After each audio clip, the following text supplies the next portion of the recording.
Assalamualaikum, nama aku Bamboy dan welcome to channel Bamboy TV di mana Abang Boy akan mengupas kes-kes true crime, kisah misteri, seram dan pelik yang terjadi di serata dunia.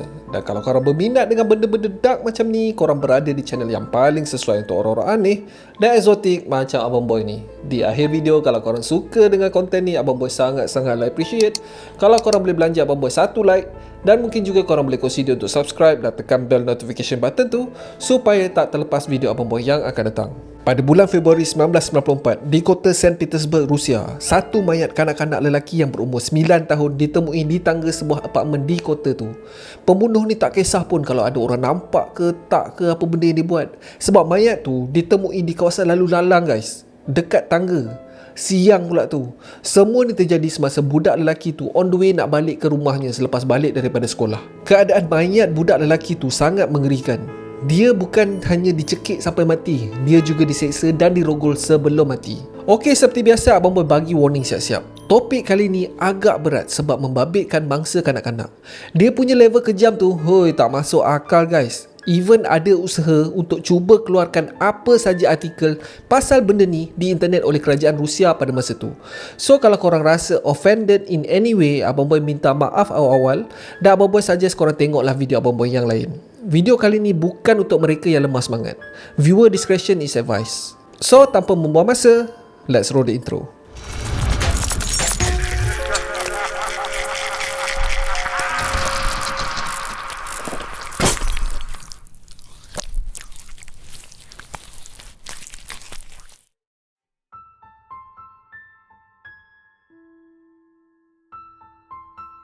So tak berapa lama selepas penemuan mayat pertama tu, satu lagi mayat budak lelaki ditemui. Sama juga, budak lelaki ni berumur 9 tahun. Dikatakan budak ni dihampiri oleh seorang lelaki yang tak dikenalinya. Lelaki tu offer untuk menunjukkan satu burung merpati yang special dekat atas bumbung sebuah apartmen. Lepas mendapatkan kepercayaan budak tu, lelaki misteri tu bawa budak tu naik ke sebuah apartmen melalui tangga. Dan di situlah lelaki yang tadinya senyap dan berkata lembut tiba-tiba berubah menjadi bengis dan ganas. Dia bertindak merogol budak lelaki tu, tetapi kali ni dia bertindak dengan lebih kejam guys. Dengan menggunakan jarinya, dia telah merobek anus budak lelaki tu. Tak cukup dengan tu dia seluk tangan dekat tempat pembukaan luka tu dan menarik keluar usus dalaman budak tu. Abah beliau lah. Gila ganas tu. Nak tahu tak apa yang gila lagi? Budak tu hidup guys. Selepas lelaki misteri tu belah, budak tu dengan sepenuh tenaganya merangkak daripada loteng ke tingkat bawah melalui tangga. Dia diselamatkan oleh penduduk di situ. Dia telah dikejarkan ke hospital dan doktor berjaya menyelamatkan nyawanya. Akan tetapi disebabkan kecederaan yang sangat teruk, budak lelaki itu mengalami kecacatan seumur hidup akibat insiden ni. Polis telah berjaya mendapatkan keterangan daripada mangsa tentang description pelaku ni. Pihak berkuasa memang tengah alert pada masa ni. Mereka khawatir yang seorang pembunuh bersiri sedang berleluasa di kota Saint Petersburg. Sekatan jalan raya, kehadiran polis dengan lebih ramai di sekitar kawasan kejadian dan ramai ibu bapa berjaga-jaga pada ketika ini. Ramai pesalah lain yang tinggal dekat area berdekatan dengan apartmen ini telah ditahan. Tak pasal-pasal Mat. Kau bayangkan, kesalahan dia lain, mencuri. Tiba-tiba kena tuduh merogol pula. Tak pasal-pasal geng. Hari berganti minggu dan minggu berganti bulan. Keadaan baru je nak menjadi tenang. Sekali lagi, bandar Saint Petersburg digemparkan dengan dua lagi budak kanak-kanak lelaki menjadi mangsa rogol syaitan ni. Kanak-kanak tu telah diugut dengan menggunakan pisau dan dibawa di bawah sebuah jabatan dekat sungai Neva. Dan situlah mereka dirogol bergile-gile. Terdapat kesan luka hirisan pisau dekat tengkuk mangsa dan terdapat juga kesan lebam seperti dicekik. Detail tentang perogol ni telah diberikan kepada polis. Seorang lelaki yang kurus, berambut blond dan mempunyai suara seakan-akan perempuan. Nak tahu tak apa yang interesting pasal kes ni? Setiap insiden berlaku di antara pukul 12 tengah hari hingga pukul 6 petang. Masa tengah cerah bai. Tapi cerita dia tak ada seorang pun saksi yang nampak. Apa ilmu dia pakai pun tak tahulah. Polis membuat spekulasi yang pelaku ni adalah seorang yang tidak bekerja ataupun bekerja pada malam hari. Setiap kelab malam gay telah pun diserbu, tetapi segala usaha polis tak langsung membuahkan hasil.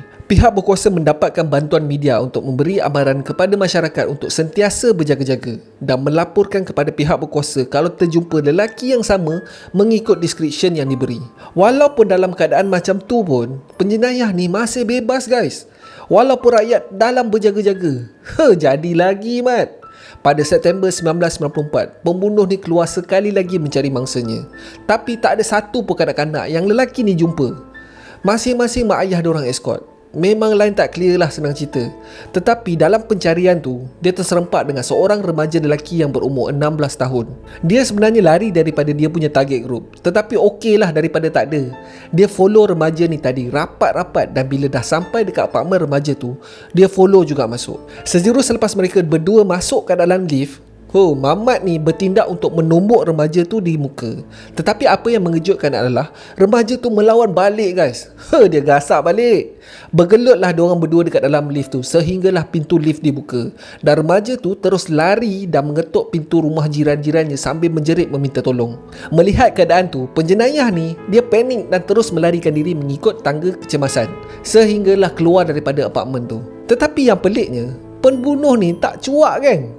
Dia sebenarnya rasa excited pula. Dia macam tak percaya yang dia nyaris ditangkap. Lain level gila dia ni. Korang nak tahu tak apa yang dia buat selepas tu?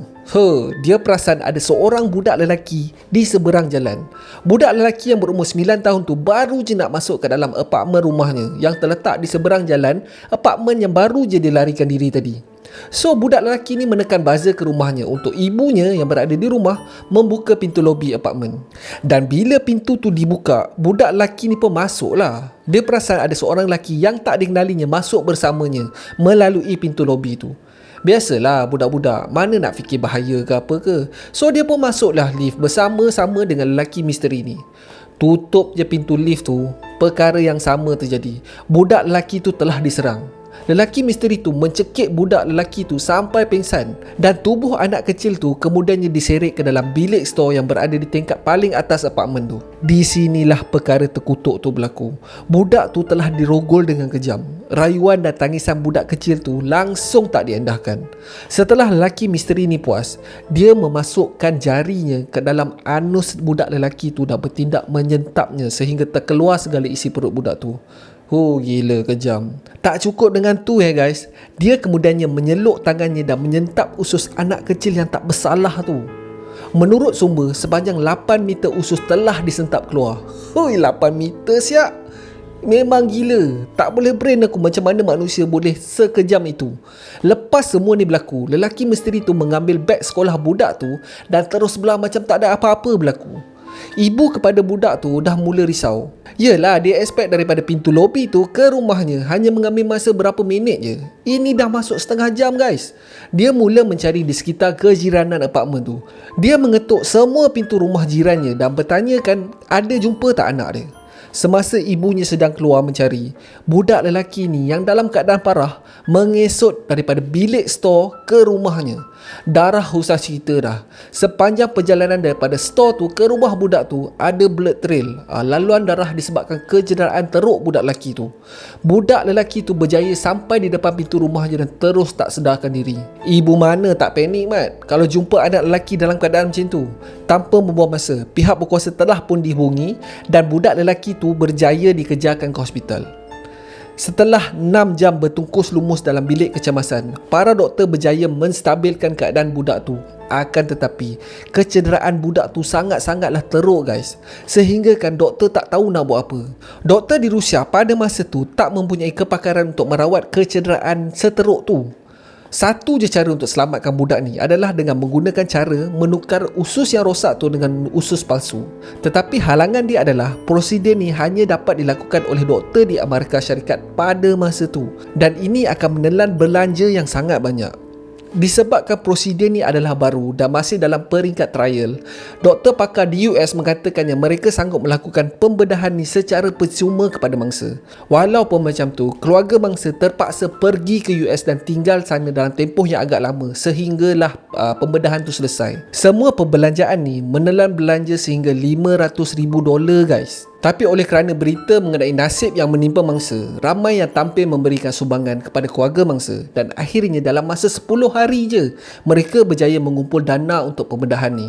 Adik ni keluar masuk bilik pembedahan selama 6 tahun guys. Sebanyak 30 kali pembedahan telah dijalankan untuk proses transplant usus tiruan ni sedikit demi sedikit. Akan tetapi pada tahun 2000, setelah berhempas pulas bertaruh nyawa, mangsa menghembuskan nafasnya yang terakhir. Selepas daripada insiden terakhir ni, lelaki misteri ni diam terus guys. Semua ni disebabkan lakaran muka dia telah diedar di khayalak ramai, di dada akhbar, di kaca TV, basically everywhere ada muka mamat ni. Dan polis pun telah mendapatkan satu set cap jari pada tempat kejadian. Disebabkan benda ni dah diketahui umum, akhirnya pihak berkuasa mendapat satu peluang untuk menyelesaikan kes ni. Pada 28 November 1994, satu panggilan telah dibuat kepada pihak berkuasa daripada seorang lelaki yang mendakwa dia mengenali pelaku ni. Dia mengatakan yang dia telah menyewakan apartmennya kepada lelaki itu. Apa yang diperasan adalah pelaku ni membawa sebuah beg sekolah kanak-kanak dan mempunyai kesan darah dekat beg tu. Tanpa membuang masa, polis terus bergegas ke apartmen yang dikatakan dan berjaya membekas seorang lelaki yang berumur 23 tahun. Dalam pencarian bukti dekat apartmen tu, polis menjumpai beberapa helai baju dan kasut yang berleburan darah. Mula-mula tu lelaki ni tak mengaku langsung yang baju-baju tu adalah milik dia. Akan tetapi selepas mengetahui polis dah memiliki cap jarinya dan juga ada seorang saksi yang tampil nampak dia bersama mangsa pada hari kejadian, dia tiba-tiba menangis tak berhenti guys. Dia berpura-pura menjadi gila kot. Siapakah lelaki ni sebenarnya? Lelaki ni bernama Igor Irtisov. Igor dilahirkan pada 16 Ogos 1971 di wilayah pedalaman Krasnodar Krai, daerah selatan Rusia. Kedua-dua ibu bapa kepada Igor ni adalah alkoholik teruk. Diorang punya level kaki botol tu, gila mat. Even masa tengah mengandungkan Igor pun, ibu kepada Igor ni masih minum sampai mabuk. Ini adalah salah satu sebab kenapa Igor ni dilahirkan lemah. Dia ni selalu sangat jatuh sakit semasa dia nak membesar. Semasa zaman persekolahan pula, Igor selalu dibuli oleh rakan-rakan sekolahnya disebabkan tubuh badannya yang kurus dan tak bermaya. Bapaknya si Igor ni angkat kaki semasa Igor berumur 7 tahun dan semasa dia berumur 10 tahun pula, Igor dan ibunya mengalami aksiden kereta yang teruk guys. Kecederaan kepala yang dialami Igor ni sangat-sangat teruk sehingga kan benda ni membantutkan proses pembelajarannya. Selepas daripada ni, gila mat. Mood swing dia jadi tak menentu. Sekejap happy, sekejap kan mengamuk tak tentu pasal. Ingatkan ibunya nak tolong. Rupanya ibunya hanya hantar dia ke sekolah pelajaran khas untuk kanak-kanak kelainan upaya. Di sinilah Igor dibiarkan membesar tanpa ibunya ambil tahu pun. Memang terus cuci tangan lah senang cerita. Igor dibuli setiap masa. Menurut Igor, dia bukan sekadar dibuli dan dipukul je tau. Dia juga telah dirogol oleh pelajar-pelajar lain. Benda ni menjadi trauma yang meninggalkan kesan yang mendalam terhadap tahap kesihatan mentalnya. So selepas tamat persekolahan pula, Igor bekerja macam-macam lah. Apa saja yang mampu memberikan dia sesuatu nasi. Tetapi semuanya berubah selepas Igor bertemu dengan seorang lelaki yang menjadi kekasihnya pada masa tu. Lelaki ni menolong Igor untuk mendapatkan kerja sebagai seorang pembasuh pinggan di sebuah restoran terkemuka di kota Saint Petersburg. Semuanya berjalan lancar je mula-mula. Akan tetapi si Igor ni, dia ada perangai buruk guys. Dia adalah seorang yang mementingkan diri sendiri dan selalu mengambil kesempatan ke atas kebaikan orang lain. Disebabkan ini, hubungan mereka tak kekal lama. Setelah lama bekerja dekat restoran tu, dia telah dinaikkan pangkat menjadi seorang pelayan. Dia sebenarnya tak berapa disukai oleh rakan sekerjanya yang lain disebabkan perangai buruk dia tu. Akan tetapi ramai yang tak ambil pot sangat. Asalkan kau buat kerja dan kau tak menyusahkan orang lain, semua okey. Okey, Abang Boy nak cerita pasal restoran ni pula. Restoran ni memang terkemuka dekat kota Saint Petersburg tu, tetapi bukan sebab makanan dia sedap tau. Dia famous disebabkan restoran ni adalah tempat di mana lelaki-lelaki gay bertemu dan bersosial. So disebabkan Igor ni muda dan bergetah, dia selalulah di-offer untuk menjadi teman tidur pengunjung di situ. Igor akan diberi upah untuk servis yang diberikan. Bila Igor dah sedar betapa senang je nak buat duit, dia menjadikan kerjaya escort ni sebagai kerja sambilan dia. Dia mula dengan mewarnakan rambutnya menjadi blond dan mengenakan pakaian berjenama yang hype pada masa tu. Pada siangnya dia akan bekerja di restoran tu dan pada malamnya dia akan bekerja sebagai pelacur untuk customer-customer restorannya. Menurut Igor sendiri, kebanyakan kliennya akan melanggannya disebabkan Igor ni adalah seorang yang submissive. Atau dalam erti kata lain, dia adalah seorang yang menurut kata sangat sesuai lah untuk dijadikan haba dalam permainan seks ganas diorang ni. Ini menurut Igor tau. Tetapi menurut kliennya yang diseksa adalah kliennya. Dia adalah master dan kliennya adalah hamba. Kalau korang familiar dengan BDSM, korang tahulah apa maksud Abang Boy. So anyway, polis membuat spekulasi yang trauma yang dialami oleh Igor semasa membesar telah memainkan peranan yang besar. Pada 1993, Igor telah bertindak untuk menjadikan kanak-kanak sebagai mangsanya. Dia melampiaskan nafsunya kepada kanak-kanak kecil yang tak mampu untuk melawannya. Mangsa pertama dan kedua Igor sebenarnya adalah dua orang adik-beradik yang berumur 11 dengan 12 tahun. Dia telah menggugut budak-budak ni dengan pisau dan berjaya mengheret budak-budak tu ke dalam semak berhampiran taman permainan. Di situlah dia telah merogol kedua-dua budak tu, dan selepas selesai, dia melarikan diri. Kedua-dua budak tu tak mengalami sebarang kecederaan yang membahayakan nyawa. Menurut Igor, mangsa ketiganya yang mati berhampiran dengan tangga sebuah apartmen tu sebenarnya adalah tak disengajakan. Dia mengatakan yang dia berada dalam keadaan yang sangat mabuk pada ketika tu, dan dia mencekik budak tu dengan kuat tanpa sengaja. Selepas penangkapan, Igor mencuba sedaya upayanya untuk mendapatkan rawatan di wad sakit jiwa, dengan mengatakan yang dia tak sedari diri semasa jenayah tu dilakukan. Pakar psikiatris mempunyai pendapat yang berbeza mengenai perkara ni. Mereka merumuskan yang Igor ni sebenarnya tahu di antara salah dan betul, dan Igor adalah seorang sosiopath yang tak mempunyai perasaan empati dan hanya bertindak mengikut nafsunya sendiri sahaja. Selama bertahun-tahun Igor dalam tahanan tanpa dibicarakan. Semua ni disebabkan tak ada seorang lawyer pun yang nak mewakilinya. Even dalam penjara pun nyawanya dalam bahaya guys. Kalau ada peluang, memang kena tikam Mamat ni. Dia diletakkan di penjara berasingan dengan banduan lain. Di sinilah Igor akan menangis setiap hari dan berlakon macam orang gila. Dia lemparkan najisnya sendiri kepada pengawal penjara. Selalu menjerit sorang-sorang. Lepas tu dia menangis lagi. Basically itulah kerja dia kat dalam penjara tu. Akan tetapi pada tahun 1996, Igor telah dijatuhkan hukuman mati akibat kesalahannya. Akan tetapi selepas beberapa bulan hukuman tu dijatuhkan, satu petisyen telah dijalankan untuk memasukkan hukuman mati di Rusia. Akhirnya Igor terlepas hukuman gantung dan digantikan dengan hukuman penjara seumur hidup. Tapi dia kena menjalani hukuman penjara tu bukan dekat penjara biasa-biasa tau guys. Pada tahun 2000, dia telah dihantar ke Mordovian Zone Special Regime Colony. Penjara ni sangat-sangat dikenali sebagai penjara paling teruk di Rusia. Kes bunuh antara banduan memang biasa guys. Kes rogol, pukul, seksa dan macam-macam lagi lah. So di sinilah tempat terakhir Igor di penjara. Walaupun dia terlepas hukuman mati, hukuman penjara seumur hidup dekat penjara ni bukan biasa-biasa guys.